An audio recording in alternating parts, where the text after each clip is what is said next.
Paz do Senhor, meus amados irmãos, nós estamos aqui mais uma vez pela bondade de Deus, pela graça do Senhor, para compartilharmos comentário da lição da Escola Bíblica Dominical nesse segundo trimestre de 2021, quando nós estamos estudando sobre desafios ou o desafio que é vencer a mediocridade na vida cristã.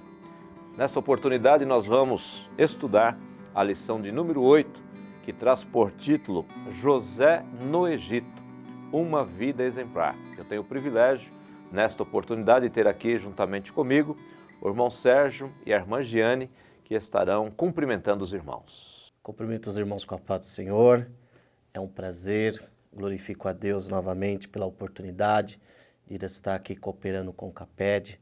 Obrigado a toda a equipe e espero que os comentários aqui que forem ditos, todo o conteúdo aqui discutido, venha servir como subsídio para enriquecer a sua aula. Paz do Senhor, irmãos. Para mim é um grande prazer estar aqui mais uma vez nessa videoaula. Queria desde já agradecer toda a equipe CAPED e que juntos nós possamos crescer na graça e no conhecimento do Senhor. Espero que essa aula contribua para a edificação da sua vida. E não esqueça, de compartilhar essa videoaula para que ela alcance mais vidas. Queridos irmãos, como já dito pela irmã Giane e pelo irmão Sérgio, nosso desejo é que esta videoaula possa ser enriquecedora para você, professor, que vai preparar a sua aula para poder compartilhar com seus alunos e que haja crescimento e edificação na vida de todos nós.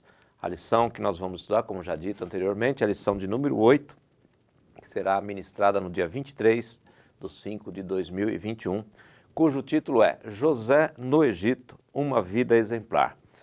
O texto-chave está em Gênesis capítulo 41 e o versículo 33, que diz assim: Procure agora o faraó, um homem criterioso e sábio, e coloque-o no comando da terra do Egito.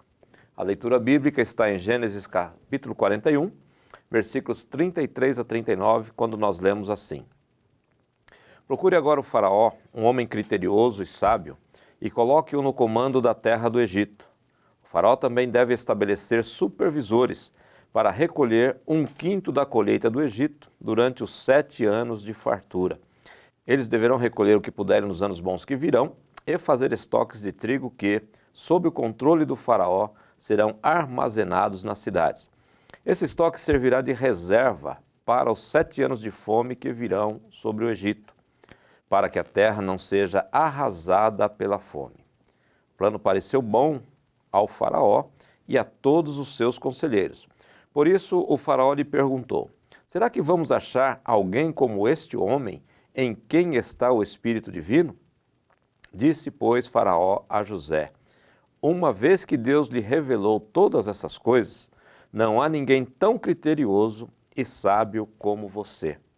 Para refletir, o nosso comentarista destacou: quando há um desequilíbrio na vida do cristão, seja em relação a si próprio, à família, trabalho ou serviço ao reino de Deus, os prejuízos são inevitáveis. Então, meus amados irmãos, nesta semana nós estaremos estudando uma das histórias mais interessantes da Bíblia Sagrada, que é a história do jovem José, que, conforme todos nós conhecemos, ele foi desprezado pelos irmãos, vendido e teve a sua vida ali no Egito.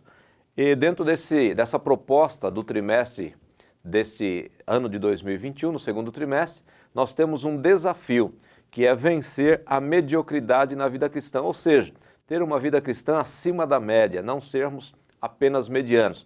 E vamos tomar como exemplo, no dia de hoje, a vida de José, para que nós possamos encarar esse desafio e vencê-lo, para que possamos ter uma vida cristã próspera e abençoada.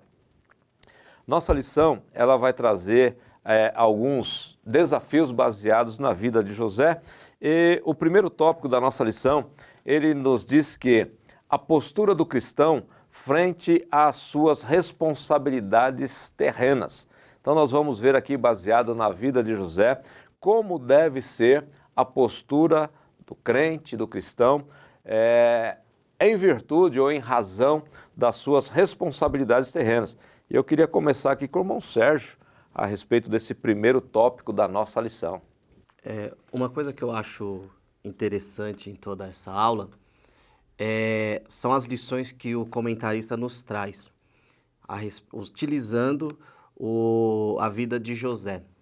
A maioria das pregações, dos ensinos que você escuta sobre a vida de José, eles focam o quê? O sonhador, o governador, o menino que do poço se tornou governador do Egito e por aí vai.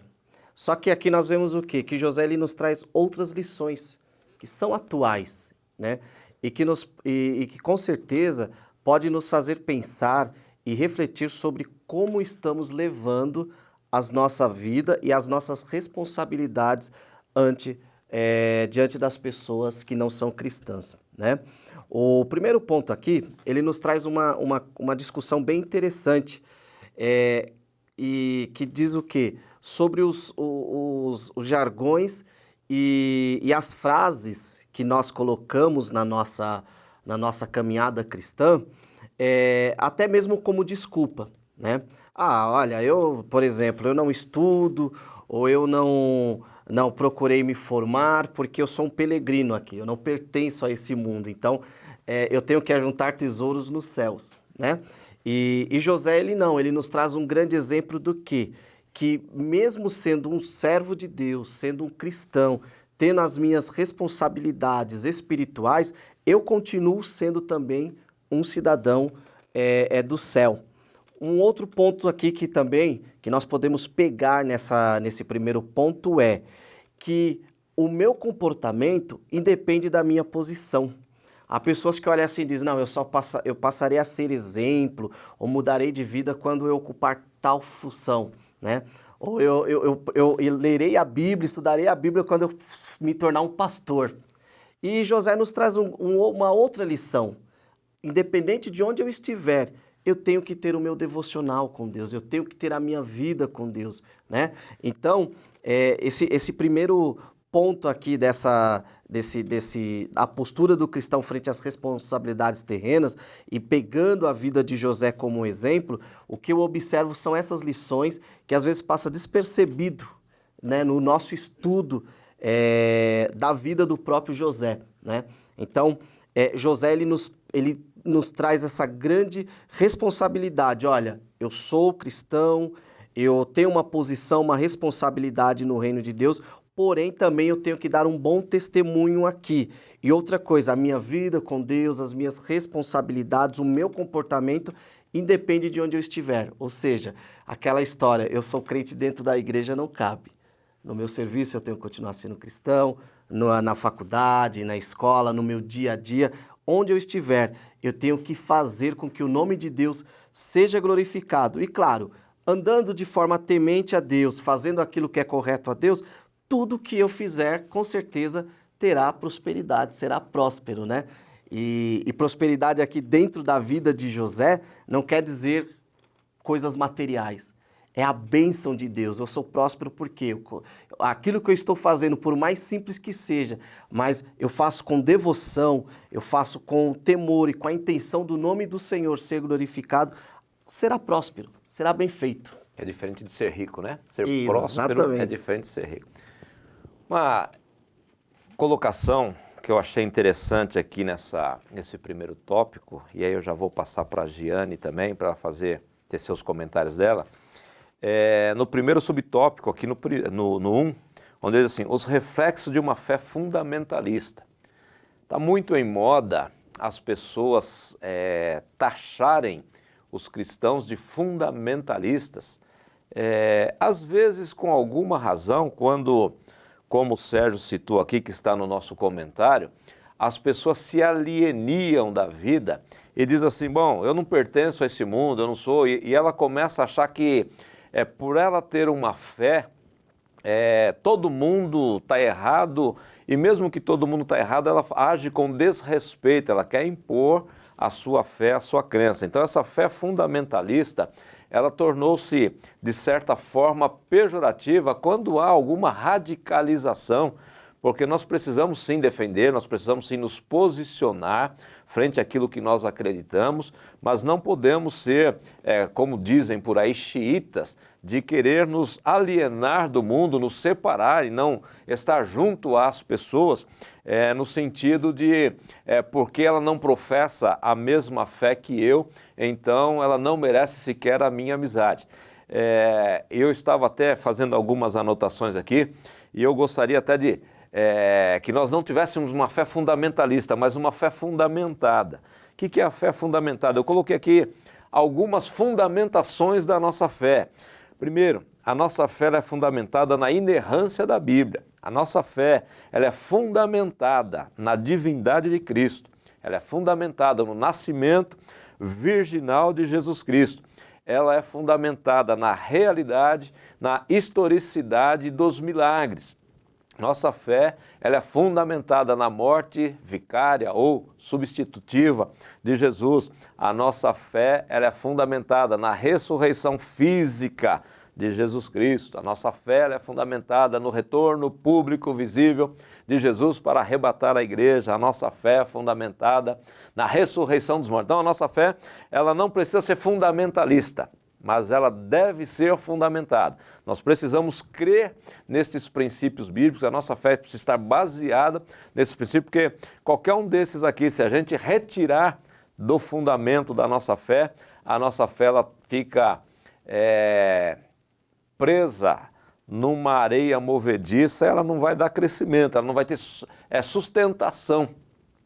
Então esses são os fundamentos da nossa fé. Então nós não precisamos ser fundamentalistas na expressão pejorativa que esta palavra traz e que as pessoas usam contra nós quando a gente se posiciona. Então nós devemos sim defender a nossa fé, fundamentar a nossa fé nestes princípios aqui, alguns desses, alguns que eu citei aqui, para que nós não nos alienemos deste mundo. Nós estamos no mundo como a história do José que estava no Egito, ele tinha ali a fundamentação dele naquilo que ele creu e não se alienou, ele viveu a vida ali, Giane. Teve uma vida normal, uma vida comum ali no Egito. Na verdade, a gente tem que pensar que realmente nosso alvo não é terreno, mas enquanto nós estivermos aqui na Terra, nós temos responsabilidades enquanto cidadãos, né? E também a gente só vai mostrar o fundamento da nossa fé se nós estivermos e atrairmos pessoas para nós, né? Então, existem muitas maneiras de nós nos colocarmos, né, e fundamentar a nossa fé, nos posicionarmos, né, de uma maneira que venha aí para a salvação, para a edificação de outras vidas. Eu queria deixar um comentário também, pastor Paulinho, sobre esse tópico 2, que é o comportamento de José independente da sua posição ocupada. Eu estava pensando que quando a gente pensa em José, a gente pensa do menino que foi ali, né, que os irmãos venderam e depois que se tornou governador, né? Como até o irmão falou, geralmente a gente sempre leva para o lado da promessa que foi alcançada.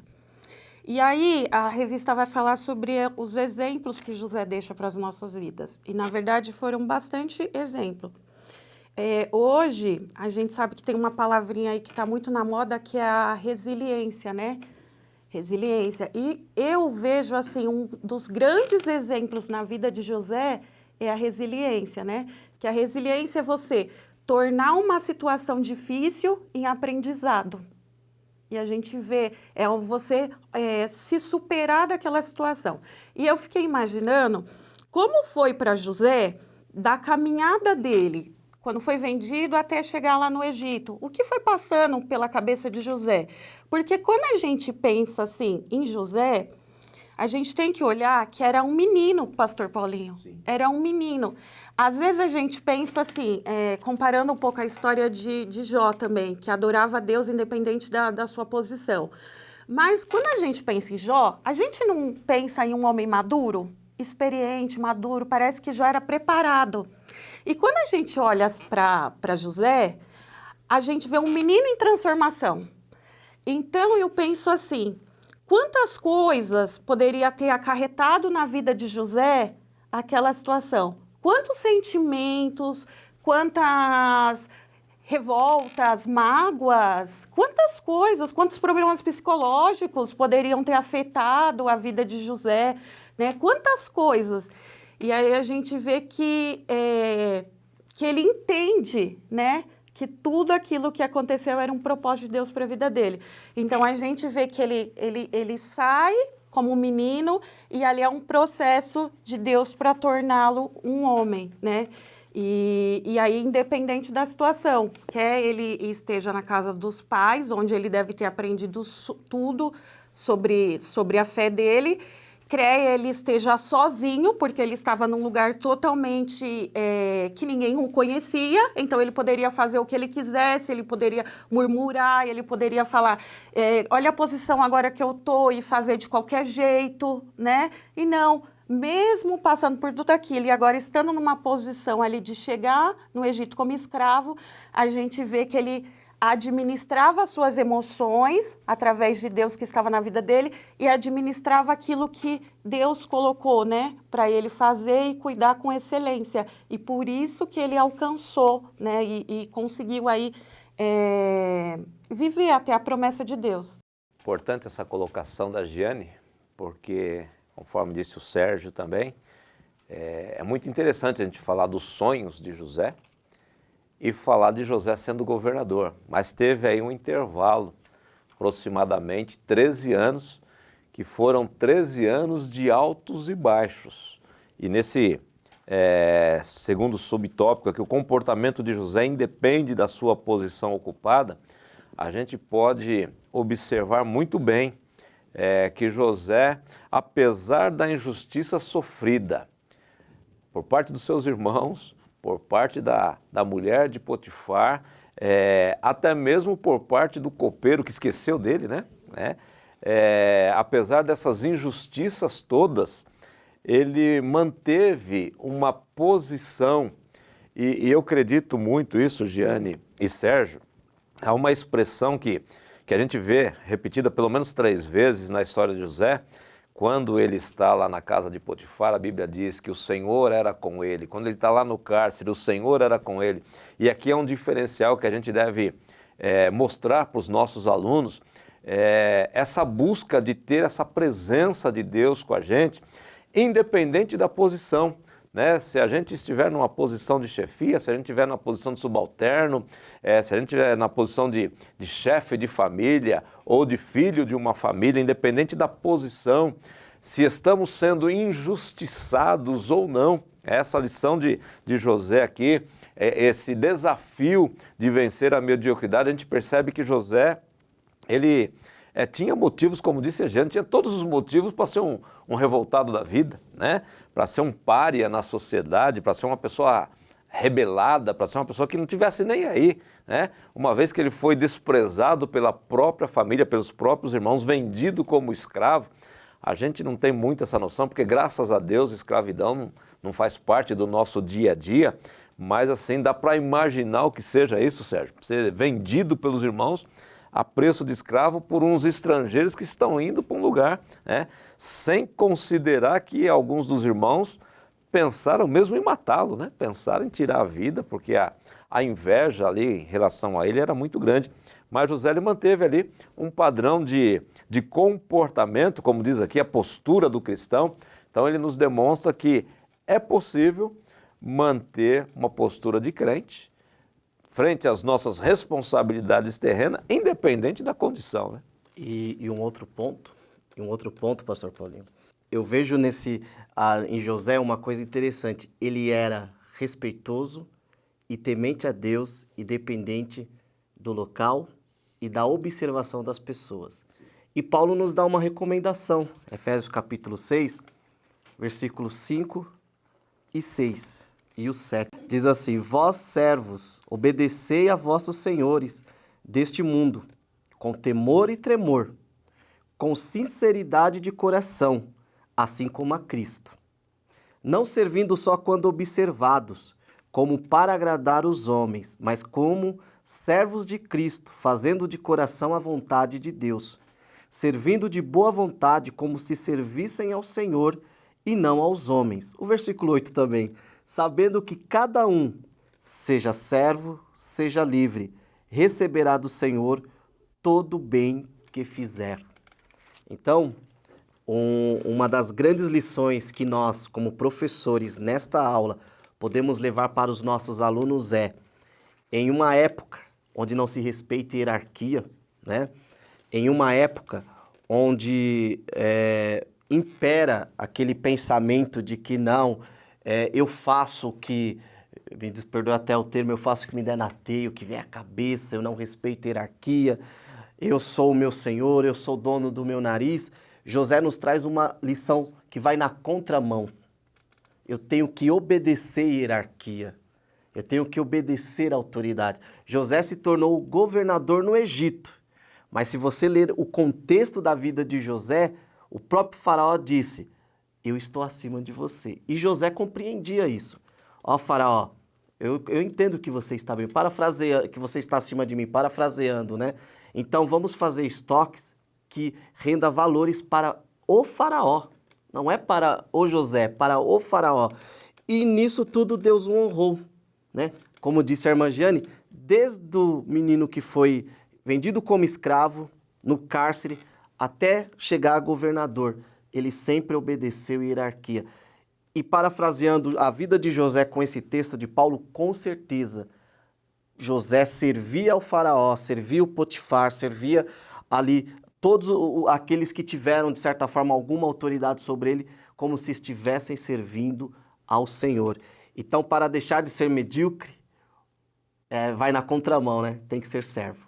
E é até interessante essa colocação, irmão, porque às vezes a gente se comporta muito bem diante da nossa igreja, né? Diante dos nossos irmãos, e na nossa vida secular, com os nossos chefes, com as pessoas que nos lideram na nossa empresa, com os nossos companheiros, às vezes, de trabalho, às vezes a gente não consegue manter esse respeito, né? Sendo que é exatamente nisso que o nome do Senhor está sendo glorificado, que as pessoas estão vendo Deus nas nossas vidas, né? Por isso que a Bíblia até falava assim, que o Senhor era com José, o Senhor abençoava, tudo que José colocava a mão prosperava, né? Então, eu acredito por causa disso, por essa obediência, por essa submissão, por fazer ali tudo de coração. Então, é importante a gente entender frente a isso, né? Que o lugar que a gente mais está sendo observado e que é o lugar que a gente mais... Hoje nós estamos aí na pandemia, muitas pessoas trabalhando home office, mas geralmente o lugar que a gente mais passa tempo é o nosso local de trabalho, né? Geralmente é o lugar que a gente mais passa tempo. Então, assim, é lá que a gente tem que mostrar mesmo, se colocar diante da sociedade e mostrar que nós não somos crentes medíocres, né? Que nós somos pessoas que têm ali que as pessoas enxergam, né, o Senhor nas nossas vidas. Meus queridos, dentro de tudo isso que tem sido dito aqui, esse comportamento de José, independente da sua posição, ele estando num ambiente que não era o seu costumeiro, estando num ambiente de certa forma até hostil, porque ele foi como escravo, depois ele foi para um cárcere, então havia certamente hostilidade. O segundo tópico da nossa lição, ele vai falar sobre uma harmonia na vida cristã e vida secular. É interessante a gente observar que nós não somos, e até pegando um gancho no que a Giane disse agora há pouco aqui, nós não somos pessoas diferentes, pessoas que estão na igreja, pessoas que depois estão no trabalho, pessoas que depois estão em... Não, nós somos uma pessoa só que está na igreja, que está em casa, que está no trabalho, que está na vizinhança, que está na faculdade. Então, nós somos a mesma pessoa. E, segundo a colocação aqui do nosso comentarista, o pastor Fábio, há que se ter uma harmonia na vida cristã e na vida secular. A harmonia que canaliza o comportamento no mesmo rumo, não há divergência, não há choque no comportamento. E aí nós vamos ver aqui nesse segundo tópico que deve haver então essa harmonia. O que eu sou em casa, eu devo ser na empresa, eu devo ser na igreja, eu devo ser na sociedade, na faculdade, onde quer que eu esteja, eu devo ser a mesma pessoa e deve haver harmonia. E o primeiro tópico aqui, o primeiro subtópico, Sérgio, ele coloca aqui uma ambição desmedida, e o nosso comentarista vai falar aí da supervalorização do ter em detrimento ao ser. E antes de tecer qualquer comentário sobre esse ponto, um texto de 1 Timóteo, capítulo 6, e o versículo 8 e o versículo 9, e o 10 também. Por isso devemos estar satisfeitos se tivermos alimento e roupa. Mas os que querem ficar ricos caem em tentação, em armadilhas e em muitos desejos loucos e nocivos, que afundam os homens na ruína e na desgraça, porque o amor ao dinheiro é a raiz de todos os males, e por causa dessa cobiça, alguns se desviaram da fé e se torturaram com muitas dores. Eu acho que esse texto já meio que responde esse ponto, né? Com certeza. Vivemos a sociedade do ter, né? As pessoas, Pastor Paulinho, elas ficam muito preocupadas com o que vai ser o número 66. Em uma certa ocasião, conversando com alguns irmãos, nós chegamos a uma conclusão. O 66 nada mais do que é a ideia do anticristo, consumismo. E nós vivemos a sociedade do consumismo, né? Os filósofos já discutiam muito antes, né, há muito tempo atrás, que essa nova geração, a geração que nós estamos, seria consumida pelo consumismo. Parece até um pleonasmo, mas é essa a realidade. Por quê? Porque é uma geração que busca ter em vez de ser, né? E essa busca, não que eu não tenha que procurar uma boa posição na empresa que eu estou, não que eu não tenha que me aperfeiçoar para tentar me destacar no mercado de trabalho, não é isso. Mas eu não posso colocar isso à frente de outros valores, né? Nós observamos que por conta, às vezes, da ambição e do amor ao dinheiro, aquela sede de ficar ricos, muitos cristãos partilham das mesmas ideias do mundo, né? Às vezes, para eu subir nessa empresa de cargo, de posição, eu preciso adulterar documentos. E tem muitos cristãos que fazem isso. Não, mas se eu não fizer, eu perco o meu emprego. E aonde que está a nossa confiança no Deus que prioriza o ser do que o ter, né? E o versículo 8, ele fala aqui, ó, por isso devemos estar satisfeitos se tivermos alimento e roupa. Não, eu vejo nisso daqui Paulo dizendo, parafraseando Paulo, olha, esteja satisfeito com o que Deus está te dando. Busque, vá trabalhar, se aperfeiçoe, faça cursos, faça faculdade, faça mestrado, mas sempre satisfeito, né? O mal, e eu penso que talvez essa seja a ideia do comentarista, é mostrar o quê? Que às vezes muitos já têm o suficiente, mas procuram sacrificar coisas que são mais importantes. E ele coloca aqui algumas coisas, família, filhos e até a sua vida com Deus, né?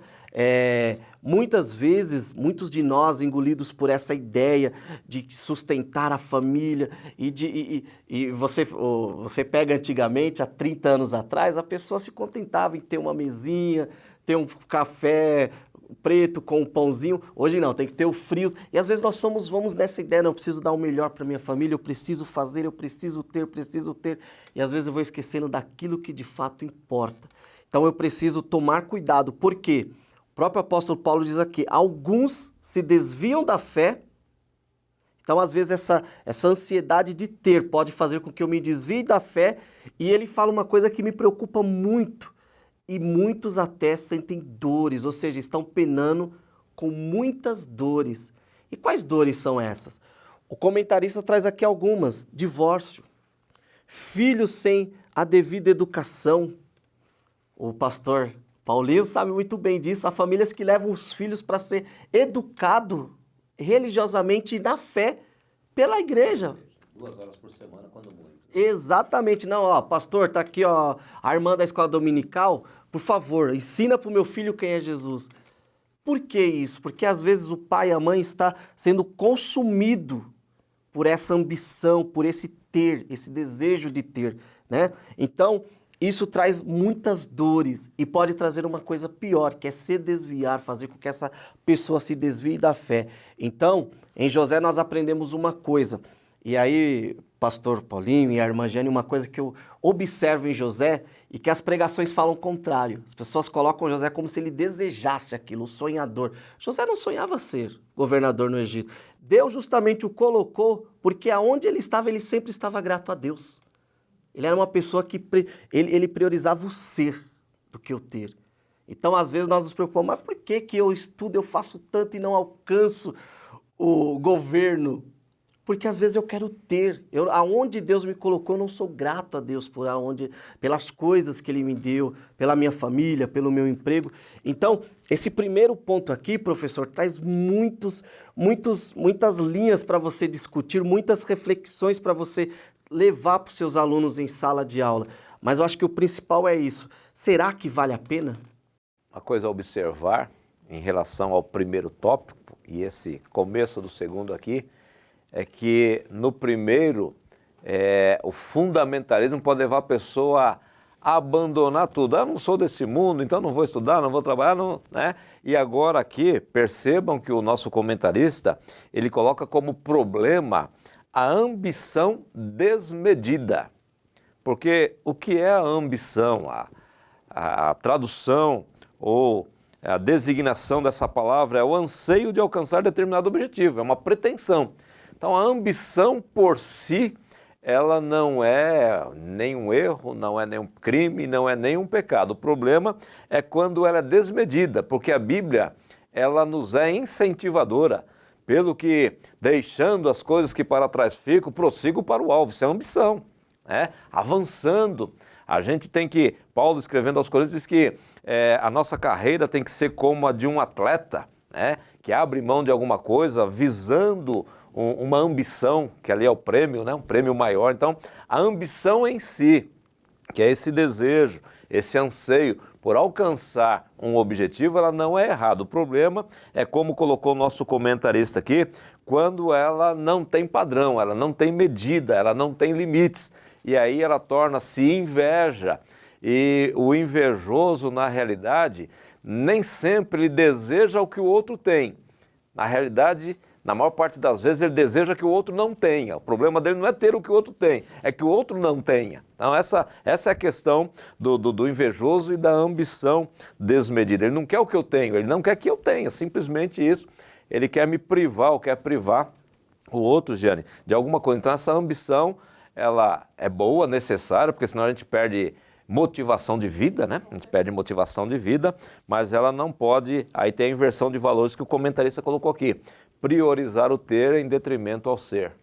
Esse segundo tópico, pastor Paulinho, eu vejo muito que tem que ter o equilíbrio, né? O cristão, ele precisa ter o equilíbrio. Hoje, como nós somos, né? Nós não somos desse mundo, mas estamos, a gente vive numa sociedade que ela prega muito ter, né? E, infelizmente, nós somos muito influenciados hoje por redes sociais. Por quê? Porque as pessoas, elas mostram que elas têm uma vida fantástica na rede social, né? Elas colocam ali aquelas fotos que, nossa, parece ser tudo perfeito. Então, a gente pensa assim, mas eu também quero, né? Então, está muito ligado a isso. Mas eu vejo a ambição aqui que o escritor coloca, eu acredito, pastor Paulinho, que a ambição desmedida é quando ocupa o lugar de Deus. Tudo que ocupa o lugar de Deus é uma ambição desmedida. A gente tem que querer, sim, trabalhar, estudar, se formar muito, né? Hoje, a gente vive uma sociedade aí que você precisa estudar mesmo e você precisa ser atuante aonde você trabalha, sabe? Então, é muito importante isso. Enquanto igreja do Senhor, nós sermos atuantes. Eu, como professora, eu gosto de ser atuante na minha área de trabalho também. Então, o que eu posso ajudar, até numa aula de reforço para uma criança que, de repente, eu vejo que a mãe não tem condições de pagar, eu quero estar atuando enquanto sociedade para ver as coisas se desenvolvendo. Então, eu acho isso importante. Então, a gente tem que buscar estudar, a gente tem que buscar trabalhar, a gente tem que buscar conquistar. Só que nada pode estar demasiadamente no nosso coração. Não pode ser um exagero, né? Então, eu não posso deixar as coisas de Deus pelas coisas, pensando só nas coisas do mundo, porque a Bíblia fala que a gente tem que buscar primeiro o reino de Deus e as demais coisas serão acrescentadas. Só que aí ele também traz assim, ó, que a gente não pode ser fanático religioso, porque existe também pessoas que pensam assim, não, eu tenho que dedicar, infelizmente ainda no século XXI, existem pessoas que acham assim, eu sou crente, então eu tenho que me dedicar ali minha vida todos os dias à igreja, então o Senhor cuida das aves do céu, Ele vai dar o alimento, né? Então eu, como pai de família, eu não preciso se preocupar se as contas estão chegando, se o meu filho tem comida para comer, né? Então eu tiro essa responsabilidade porque eu estou baseado, pastor Paulinho, que o Senhor é aquele que cuida de mim, entendeu? Então, eu acho que é isso que a gente não pode. Então, tem que haver aí um equilíbrio, né? Então, assim, as coisas da igreja e o meu trabalho, a minha responsabilidade enquanto um pai de família, um homem da minha casa, uma mulher, uma mãe, isso que o irmão colocou é muito importante, de gastar tempo, né? A família, eu sempre, quando eu estou dando aula lá na escola dominical, eu falo, eu como professora, eu vejo que hoje os pais não têm... Nessa época online, né, a gente vê assim, a gente está tendo muito contato com as famílias e a gente vê que cada família tem uma rotina muito corrida realmente. Então, às vezes poucos pais param e tem aquela atenção, chegam cansados do serviço, vão dormir e não tem aquela atenção aos filhos. E aí, isso é muito importante, tanto a atenção na área dos estudos das crianças, quanto a atenção na área de ensinar a palavra de Deus para os filhos. Então, ter tempo de qualidade, né? Hoje a gente ouve muito essa expressão, tempo de qualidade, e é isso que nós precisamos ter. E aí, saber que enquanto nós somos cristãos, sim, nós temos responsabilidade, sim, na obra do Senhor, no reino de Deus, só que também o Senhor é pastor, né? Paulinho, mas o senhor também pode tirar umas férias com a sua família, aproveitar, descansar. Então, eu acredito que é isso, irmãos. A gente tem que levar os nossos alunos a pensar isso, no equilíbrio. Semana passada eu estava tão desgastada, assim, porque eu tive uma semana que foi de prova, então os meus alunos estavam em prova e eu tinha que fazer lançamento do sistema. E aí eu cheguei para o meu pastor e falei, pastor Chiquinho, eu preciso descansar, então eu vou viajar, vou para casa da minha irmã. Não é nem mas é porque, sabe quando você precisa sair, assim, para descansar sua mente, para você voltar renovada? E realmente eu precisava. Então, eu acho que a gente pode sim ir na praia, pode sim estar com a nossa família, pode sim estar com os nossos amigos e também ter as nossas responsabilidades enquanto crentes no reino de Deus. Uma coisa interessante aqui, queridos, que a Jane pontuou e que a gente não pode confundir é igreja com Deus. Que às vezes é essa confusão. A gente quer igreja, dizendo assim, pegando até o texto, né, de Mateus 6, buscai primeiro o reino de Deus e a sua justiça, e todas estas outras coisas serão acrescentadas. Então, assim, a nossa escala de prioridades, ela precisa ter Deus acima de tudo e de todas as coisas. Isso não quer dizer igreja. Estamos falando Deus. Deus, família, trabalho, igreja, amigos, e aí a gente vai estabelecendo outras prioridades, né? E essa questão do fanatismo religioso é prejudicial em todos os sentidos. É entregar-se cegamente à religiosidade, isso atrapalha a gente em todas as outras áreas da nossa vida. E eu volto a enfatizar aqui, não estou falando de Deus, estou falando do ativismo religioso, de querer estar na igreja todos os dias, em todos os momentos, deixando família, deixando seu próprio corpo, a sua própria saúde de lado, como a Giane disse aqui, tem hora que a gente precisa tirar, desligar da tomada, para dar uma desopilada na nossa mente, dar uma aliviada no nosso corpo, para que a gente possa restaurar forças. Nós não somos máquina, nós somos seres humanos e precisamos. Então, o fanatismo religioso, o fanático, diz o nosso comentarista aqui, ele dedica 100% do seu tempo apenas à religião, abrindo mão de todas as outras coisas, tornando-se irresponsável. Ele foi forte aqui, o nosso comentarista, né? Tornando-se irresponsável e alienado ao mundo em que vive, não percebendo a quebra de valores que ele próprio deveria zelar. E aí já entrando para o terceiro subtópico aqui, Sérgio, porque está tudo intrinsecamente ligado aqui os três, né? Que esse equilíbrio é vital, é importantíssimo que nós tenhamos esse equilíbrio, essa ponderação na nossa vida aqui, senão a coisa desanda, senão não há harmonia, como diz o tópico aqui, né? Senão não há harmonia na vida cristã e secular. E uma das advertências de Jesus, justamente qual é? Ser sal da terra. E se você colocar muito sal na comida, você não consegue consumi-la. E se faltar sal, também não fica agradável, né? Então, essa questão do equilíbrio é justamente isso. E aí, fazendo um apanhado aqui de tudo isso, foi falado o primeiro tópico aqui daqueles que, deixando de lado os fundamentos da fé, que o pastor Paulinho bem colocou, a ressurreição, a ceia, a morte, o retorno de Cristo, priorizam as coisas dessa vida. E no segundo ponto aqui, aqueles que são fanáticos. E uma coisa que eu acho interessante é que esse fanatismo pode levar muitos a mesma condição de Asaf. Asaf talvez se dedicou tanto ao templo e ele percebeu que aqueles que trabalhavam, aqueles que corriam atrás, que buscavam, tinham as coisas que ele talvez se perguntou, por que eu sendo justo não tenho e o ímpio tem? Né?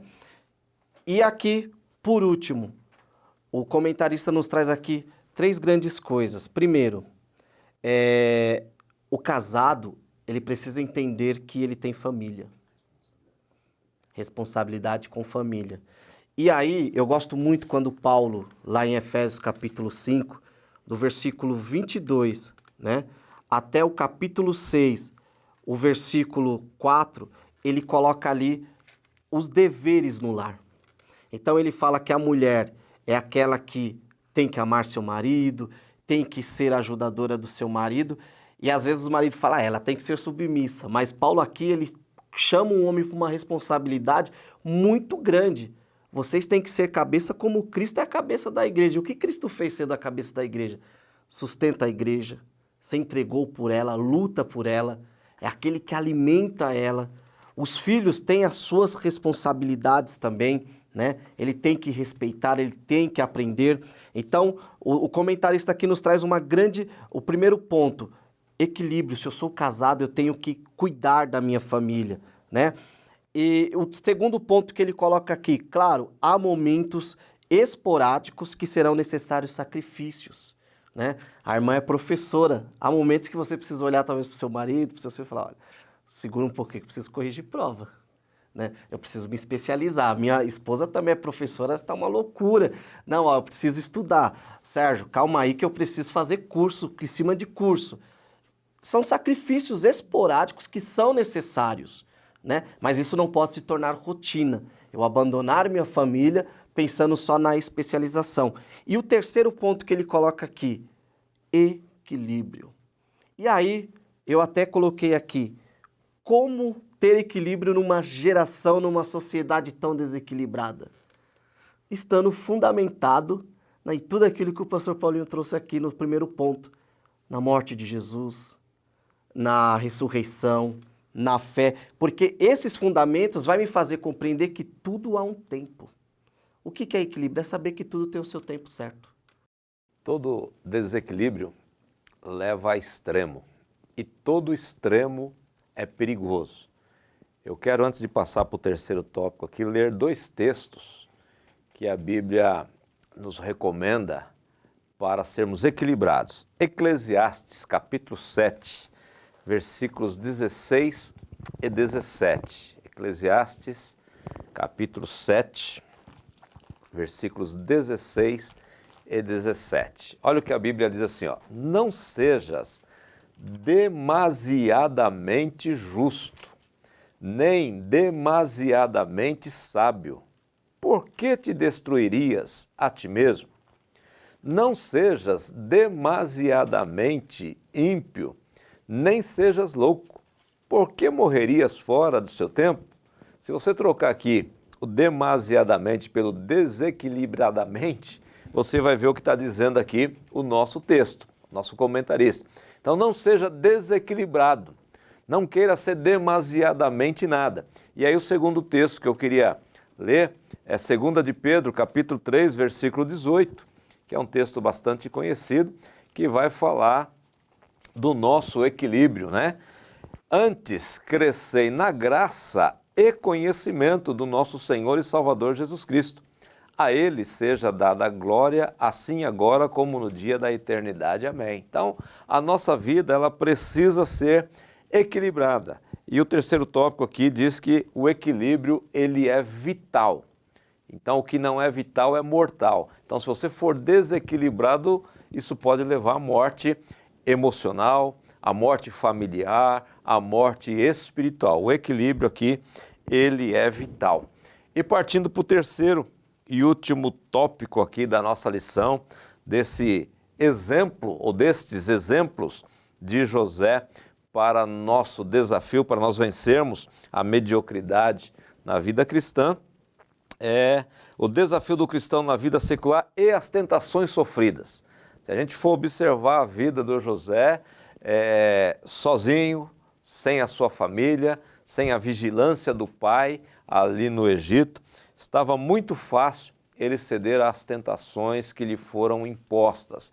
Mas ele nos deixa um exemplo tremendo aqui de que nós podemos vencer as tentações. E sofrer tentação não é pecado. O pecado é ceder à tentação sofrida. E vamos ouvir então aqui a irmã Jane nesse terceiro tópico, irmã Jane. Esse terceiro tópico, o comentarista, ele já vai nos trazer aqui outras reflexões.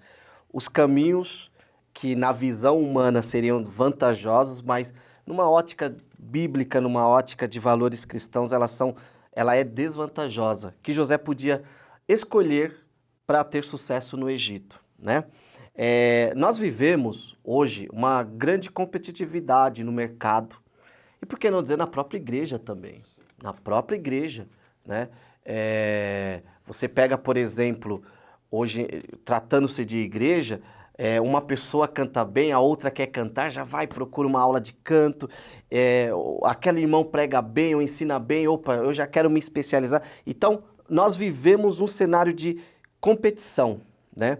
E isso, de certa forma, eu vejo vantagem e desvantagem. A vantagem da competição é o quê? É o que já foi dito aqui sobre o atleta, a boa ambição. Então, eu vou me preparar por quê? Eu me preparo porque eu quero ter sucesso, eu quero chegar à frente. Só que, por outro lado, se eu for engolido por essa competição, eu posso trilhar caminhos desleais, enganosos.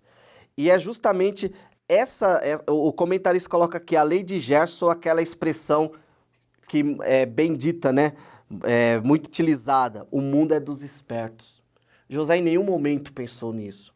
José em nenhum momento ele procurou tirar vantagem das posições que ele estava, né? Eu fico imaginando, pastor Paulinho, um preso tomar conta do presídio no qual ele faz parte.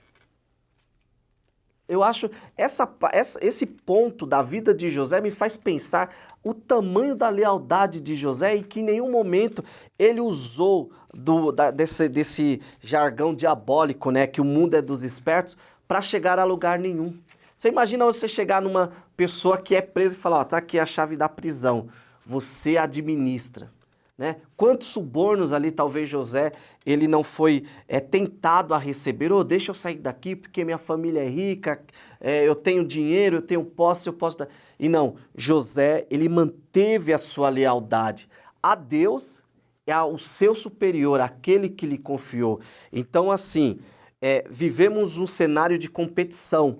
O próprio Jesus, ele nos dá essa ideia de competição quando ele fala da casa, né, fundamentada.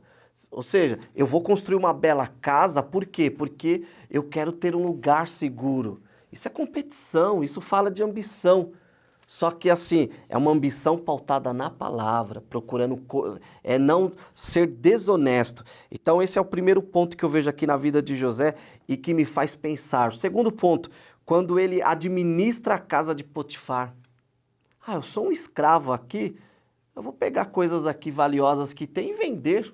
O Senhor não vai ficar nem sabendo, né? E que daqui a pouco entraremos, a sua esposa, que era talvez a coisa mais preciosa aos olhos de Potifar. E nós vemos aqui José mais uma vez o quê? Leal, não tirando desvantagem do cenário de competição. Ele competia, José competia, ele era ambicioso no sentido do quê? De buscar a excelência, mas nunca sendo desonesto. Na verdade, o crescimento espiritual e material, todos nós podemos buscar, né? É importante que a gente busque, enquanto cristão, viver aquilo que o Senhor tem para nós e também na nossa vida secular também, né? Um crescimento profissional, às vezes você deseja ir atingir, né, um cargo, mas os nossos valores e como cristão, essa é a nossa diferença. As pessoas, às vezes, que não têm a Cristo, elas acham assim, o importante é que eu chegue ao lugar que eu quero, não importa por cima de quem eu passar, não importa o que eu tiver que fazer. E enquanto cristão, a gente sabe que se a gente se manter ali como José, eu vejo José um exemplo de fidelidade, eu vejo José um exemplo de humildade. Quando eu olho para a vida de José, eu vejo uma pessoa humilde, sabe? Então, em momento algum, eu vejo ele querendo ser, mas eu vejo uma pessoa humilde, vejo uma pessoa fiel a Deus, e aí a gente vê que, no final, Deus honrou e colocou ele aonde o Senhor tinha preparado para ele.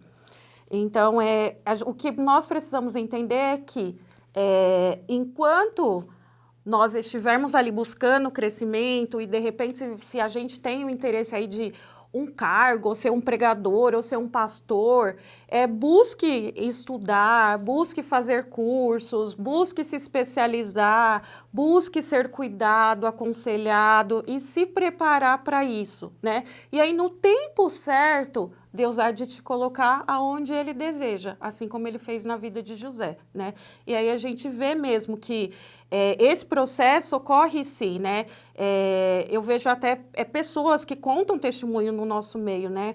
A Fabiana mesmo, né? A nossa querida irmã Fabiana, eu lembro que ela tem um testemunho que foi muito forte, que explodiu da Fabiana, que foi oferecido a ela, né? Cantar para o mundo, né, exercer o dom dela, o talento, então, que ela poderia, sim, brilhar e alcançar a fama desejada. E aí ela se manteve firme aqui na casa do Senhor e o Senhor a honrou.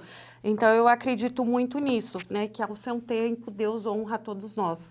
A questão da humildade que a Giane colocou aqui é interessante, porque se José não fosse humilde, quando eles foram buscar comida no Egito, era a hora da desforra, né? Era a hora de você pagar todo o mal que foi feito. E esse terceiro tópico aqui, irmãos, é interessante porque ele fala de competição e da pessoa usar de meios inescrupulosos para competir, mas é interessante que a honestidade ela é provada e nem sempre nas competições.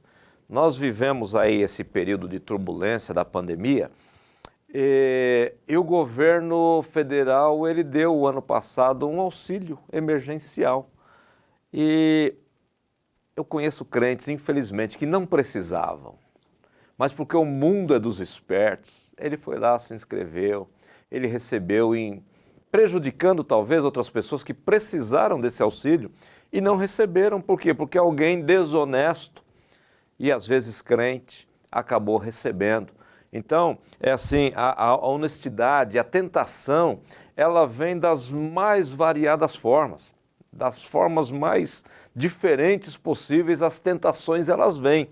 Então, assim, e a nossa honestidade, ela é colocada à prova a todos os dias. Veja o que Paulo diz aqui aos Romanos, capítulo 13, versículo 13, andemos honestamente como de dia. E aí ele coloca aqui, não em glutonarias, nem bebedeiras, nem desonestidades, nem dissoluções, nem contendas, nem invejas, mas revesti-vos do Senhor Jesus Cristo e não tenhais cuidado da carne em suas concupiscências. Então a nossa honestidade, ela é sim provada nessas competições, mas nós somos provados e tentados em coisas muito pequenas, coisas muito simples do nosso dia a dia que a gente precisa estar atentos. Eu até fiz aqui um trocadilho com essa expressão que o nosso comentarista colocou aqui, que o mundo é dos espertos, né? Eu coloquei assim, o mundo é dos espertos, mas o céu é dos honestos. Né? Então, assim, é só um trocadilho em função da frase que o nosso comentarista colocou aqui.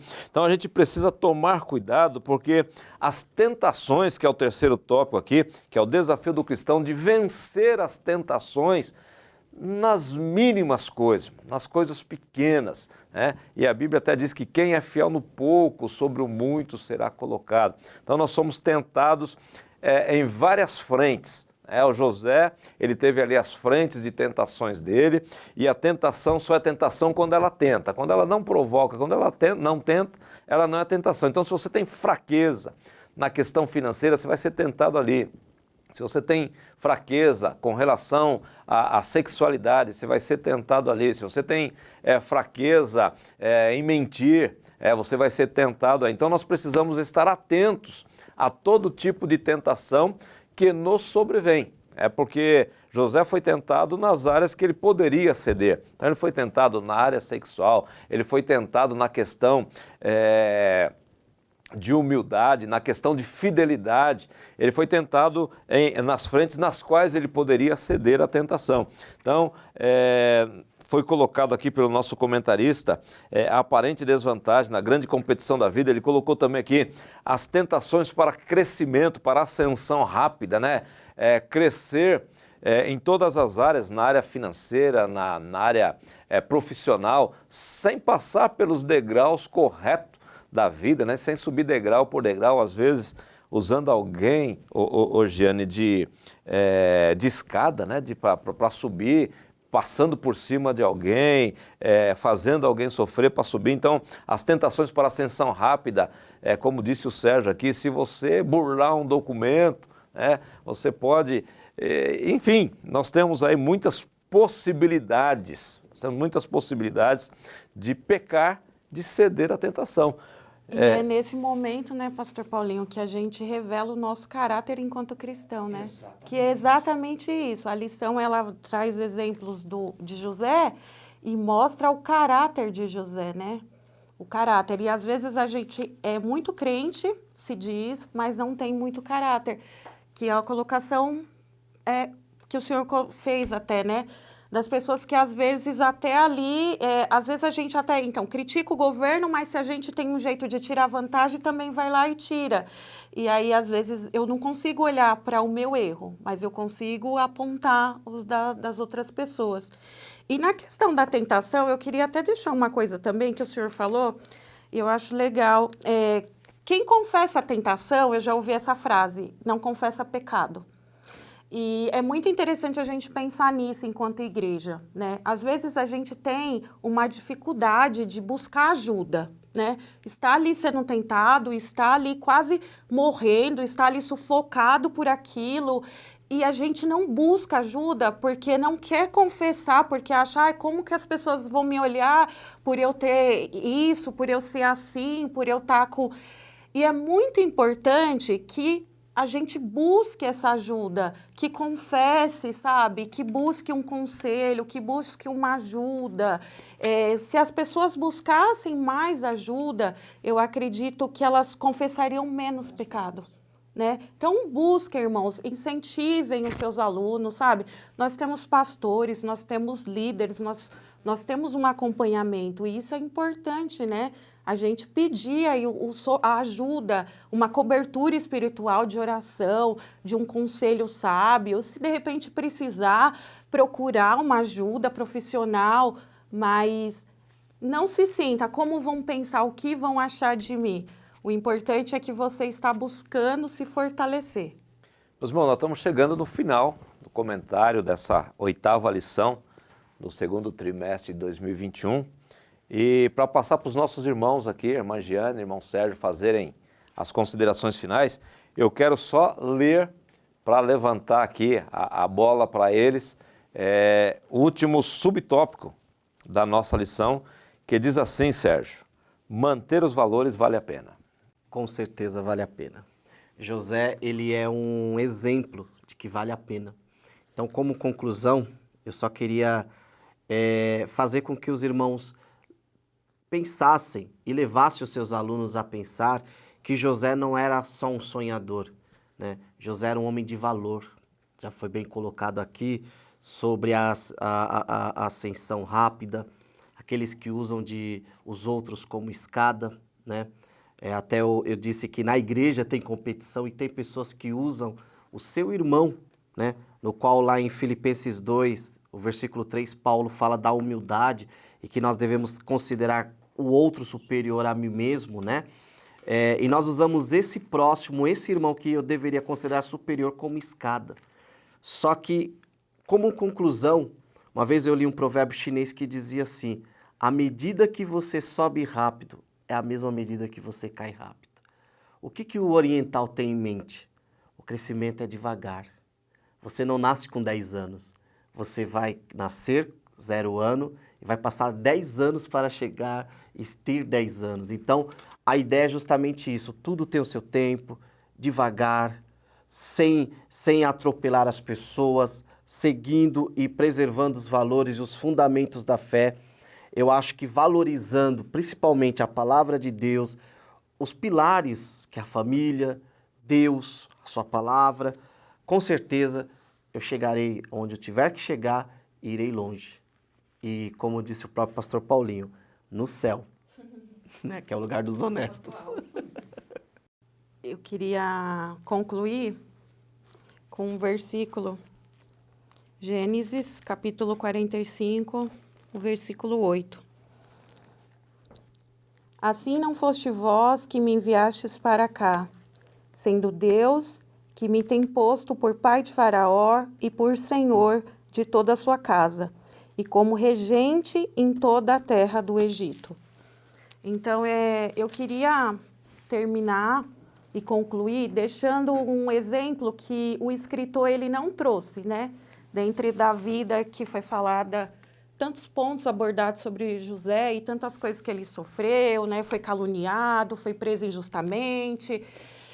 E aí a gente vê que no final, quando José encontra seus irmãos, a gente vê uma característica e um exemplo muito forte, que é o perdão. Né? José perdoa ali os seus irmãos, porque quando, através dessa expressão, mostra que ele entende que foi Deus, que tudo aconteceu porque era a propósito de Deus, então ele perdoa os seus irmãos. Uma vez eu estava passando uma situação muito complicada, e é engraçado, pastor Paulinho, que toda vez que eu venho aqui, alguma lição que já, em algum momento eu fui ministrada por Deus no texto. E uma vez eu fui muito ministrada por Deus sobre Gênesis 45. Deus falou muito comigo. De não atribuir às pessoas a situação que eu vivo. A situação que, sabe, não deixar que nenhuma mágoa, que nada, né, cresça. Porque enquanto homens espirituais, nós somos espirituais sim. Mas tem aquele lado ali nosso que fica lutando, né? E às vezes vem algum sentimento no nosso coração de querer, de repente, lançar a responsabilidade de uma situação que nós estamos vivendo para outra pessoa. E José, ele poderia, né, ter lançado, olha só, vocês não sabem o que eu passei para chegar até aqui. Podia ter lançado tudo na cara dos irmãos dele, né? Era um momento até de falar, olha só, né? Olha onde eu estou agora. Mas a gente vê que naquele momento ali que José encontra os irmãos dele, eu acho que os irmãos dele devem ter ficado apavorados de ver ele, né? Que ele se revela. E ele fala assim, olha, não fiquem, né, com seus corações. O que ele está querendo dizer? Olha, se tranquilizem, porque eu entendi que eu não vim para cá porque vocês me mandaram. Eu vim para cá porque era um propósito. Deus já sabia que haveria um tempo de fome no Egito e que tinha que ser levantado alguém para administrar a terra, um governador. E Deus iria me colocar aqui para esse momento, né? Então, eu quero deixar esse exemplo, né, da vida de José e fechar com ele, irmãos. Que nós possamos ter no nosso coração esse sentimento de perdão, de perdoar, assim como Jesus nos perdoa, né, todos os dias. Uma vez também eu fui ministrada muito sobre isso, que o Senhor falava no meu coração, né, e eu até orava e falava para o Senhor, assim como o Senhor me perdoa, me ajuda a perdoar, eu quero perdoar, Senhor. e que esse desejo possa estar no nosso coração para que a gente não viva uma vida medíocre, porque não adianta nós estarmos na igreja fingindo que está tudo bem e dentro de nós não estarmos. A mediocridade da vida cristã vai falar nisso, de eu ter um corpo sadio, de uma vida saudável, né, perante o Senhor, perante as pessoas e perante o Senhor. Muito bem, meus irmãos, nós estamos chegando ao final de mais este comentário, que nós esperamos que tenha sido muito útil para você no preparo da sua aula. Nosso desejo é que Deus use esta videoaula para que você possa enriquecer a aula que você vai ministrar aos seus alunos. E como nós sempre recomendamos aqui, que você não se prenda tão somente a esta videoaula, mas que você tenha a sua revista, que você estude ela com dedicação, que você tenha em mãos um bom dicionário, um bom comentário bíblico, que você tenha Bíblias em mais de uma versão para você poder comparar os textos e muita oração para que Deus te abençoe. Fechando aqui os exemplos que nós aprendemos com José nessa lição, entre tantos, exemplo de fidelidade, apesar da injustiça, exemplo de manutenção da presença de Deus em sua vida, independente da circunstância, exemplo de resistência às tentações, exemplo de honestidade e, pela colocação da irmã Jane aqui, exemplo de perdão. Que Deus ele possa nos abençoar. E antes de nós encerrarmos, nós vamos fazer uma oração. Eu quero pedir ao irmão Sérgio que faça essa oração de encerramento. Pai, nós agradecemos ao Senhor por este momento. Te agradeço pela vida do pastor Paulinho, pela vida da irmã Giane, pela vida de cada professor que assistiu essa videoaula. Que o Senhor possa, através do Teu Espírito, da Tua Palavra, edificar estas vidas, fazer, Pai, com que esses conceitos discutidos aqui se tornem práticas, que possamos ser honestos no mundo da desonestidade, que possamos ser fundamentados na fé, no mundo que vive de tanto fundamentalismo, que possamos, Pai, ser um exemplo de humildade, de perdão, enfim, que possamos sair do meio da mediocridade e procurar a excelência, Pai. Em nome de Jesus eu peço a Ti e agradeço. Amém. Amém. Que Deus te abençoe em nome do Senhor Jesus Cristo.